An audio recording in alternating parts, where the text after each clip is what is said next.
మాఫీపై BRS party రాష్ట్ర వ్యాప్తంగా తలపెట్టిన ధర్నాలో మాజీ ఎమ్మెల్యే గండ్ర వెంకటరమణారెడ్డికి చేదు అనుభవం ఎదురైంది. అర్హులందరికీ రుణమాఫీ చేయాలంటూ మహబూబాబాద్ జిల్లా రేగొండలో బీఆర్ఎస్ నాయకులు చేపట్టిన నిరసన కార్యక్రమంలో మాజీ ఎమ్మెల్యే గండ్ర వెంకటరమణారెడ్డి పాల్గొన్నారు.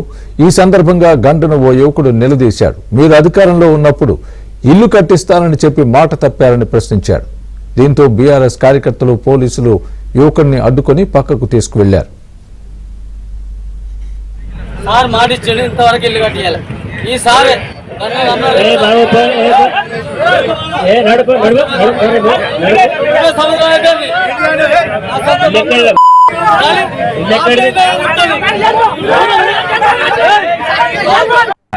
సార్ మాట ఇచ్చాడు, ఇంతవరకు ఇల్లు కట్టియాలి.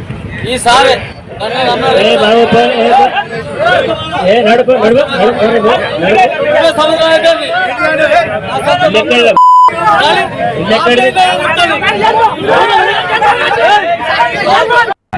సార్ మాట ఇచ్చాడు, ఇంతవరకు ఇల్లు కట్టియాలి. ఈసారి